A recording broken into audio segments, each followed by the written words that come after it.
નમસ્કાર, હું doctor VS Chandarana. આજે આપણે ડાયાબિટીસ અને પગની તકલીફ વિશે થોડી વાતો કરીશું.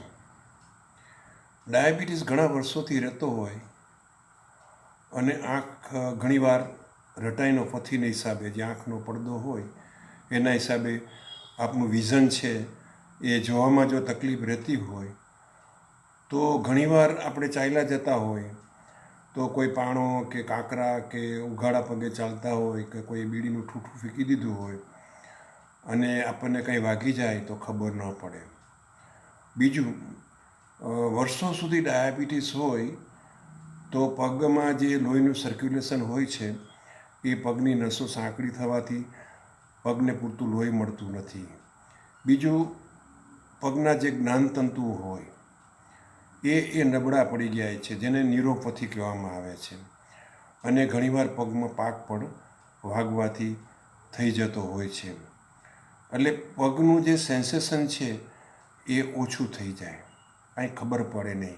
કંઈ પણ વાગી જાય તો પણ તમને ખ્યાલ ન આવે. આના ઉપરની મેં 2 લાઈન બનાવી છે. મારી આંખ નબળી તેથી તને જોઈ ન શકું. દર્દી ડાયાબિટીસનો છે એ પગને કહે છે કે ભઈલા, મારી આંખ નબળી તેથી તને જોઈ ન શકું. તારી ચામડી બેરી તેથી તને સ્પર્શી ન શકું. પગનું જે આપણે હાથ ફેરવીએ અને ડાયાબિટીસવાળાને ન્યુરોપથી હોય તો કાંઈ ખબર નહીં, ભાંભરું કે બૂઠું લાગે. એટલે કે તારી ચામડી બેરી તેથી તને સ્પર્શી ન શકું. મારું આ દુઃખ મારે કેવું કોને, મારું આ દુઃખ મારે કેવું કોને, તારી સાથે તો થયા છૂટાછેડા મને. એટલે આંખ પગને કહે છે કે આપણી બે વચ્ચે ડાયવોર્સ થઈ ગયો છે. તને વાગી જાય છે, તારી ચામડી બેરી છે, મને ખબર નથી પડતી, મારી આંખ નબળી છે તેથી કાંઈ હું જોઈ નથી શકતો કે ક્યાં શું પડ્યું છે. આના હિસાબે શું થાય છે કે પગમાં કંઈ વાગે એટલે ઇન્ફેક્શન થાય છે. લોહીનું પ્રમાણ ઓછું હોય એટલે જે ઇન્ફેક્શન થયું હોય એને રૂઝાવામાં તકલીફ પડે. તમારું સુગર વધારે રહેતું હોય એટલે તમારો પાક વધી જાય. ધીમે ધીમે આ ઇન્ફેક્શન આગળ વધતા પછી એમાંથી ગેંગ્રીન થાય અને પગ કપાવવો પડે, જેને એમ્પ્યુટેશન કહેવામાં આવે છે. એવું એક તારણ છે કે 1000 ડાયાબિટીસના દર્દી હોય તો એમાંથી 8 દર્દીને પગની આવી તકલીફ થવાથી પગનું એમ્પ્યુટેશન કરાવવું પડે છે. પ્લસ જે લોકોને સુગર કંટ્રોલમાં નથી એ લોકોને અંધાપો પણ વધુ આવે છે. તો પગમાં તકલીફ થવાનું કારણ આપણે કીધું ને કે ન્યુરોપથી, પછી તમારું જે લોહીનું સર્ક્યુલેશન છે એ પગમાં ઓછું હોય, તમને ખ્યાલ ન આવે અને પગમાં પાક થાય. તો આવું ન થાય એના માટે આપણે પગની સંભાળ લેવી પડે. પગની સંભાળ લેવા માટે તમારે રોજ પગને સારા સાબુ કે કોઈ પણ સારા પેલા શેમ્પૂથી ધોવા જોઈએ.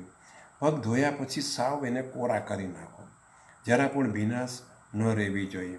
પછી કોરા કર્યા પછી કોઈ સારી ક્રીમ છે, તેલ છે એ પગમાં લગાડો અને હંમેશા પગમાં મોજા કે મોજડી પહેરી રાખો. કોઈ દિવસ ખુલ્લા પગે ચાલશો નહીં. પગમાં તમને ધારો કે ક્યાંય ચાંદું પડી ગયું હોય, કાંઈ તમને વાગ્યું હોય તો જાતે કોઈ જાતની સર્જરી કરવી નહીં.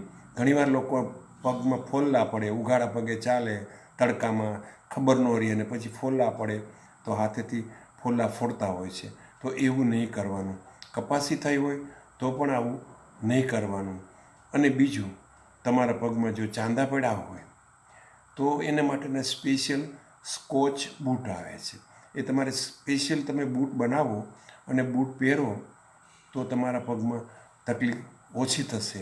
બાકી તમે પગનું જો ધ્યાન નહીં રાખો તો તમારા પગ ખરાબ થઈ જશે. રાજકુમાર પેલું પિક્ચર છે ને પાકીઝામાં, એમાં કહે છે कि मैंने आपके पाँव देखे बहुत सुंदर है, उसको जमी पे मत रखना मैले हो जाएंगे. एम डायबिटीज वाला दर्दियों, मैंने पण आपके पाँव देखे हैं, उसका ख्याल रखना.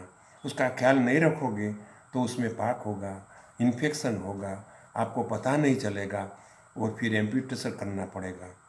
दुर्योधन અને ભીમની વચ્ચે જે છેલ્લું યુદ્ધ થયું હતું ત્યારે દુર્યોધનને મારવા માટે કૃષ્ણએ ભીમને ઈશારો કર્યો કે તું દુર્યોધનની જાંઘ ઉપર પ્રહાર કર તો જ એ મરશે. એટલે કે દુર્યોધનનું જે નબળામાં નબળું અંગ હતું એ જાંઘ હતી. ડાયાબિટીસના દર્દીઓનું જો નબળામાં નબળું કંઈ અંગ હોય તો એ પગ છે. હૃદયના એટેકમાંથી તમે જીવી જશો, તમને સારવાર મળી જશે, પણ પગમાં જો એકવાર પાક થયો કે ઇન્ફેક્શન થયું કે ગેંગ્રીન થયું તો પગ કપાયેલા વગર તમારો ઉદ્ધાર નથી. માટે આજથી જે લોકોને ડાયાબિટીસ છે એને સુગર કંટ્રોલમાં રાખવાનું અને પોતાના પગની ખાસ સંભાળ રાખવાની. આભાર.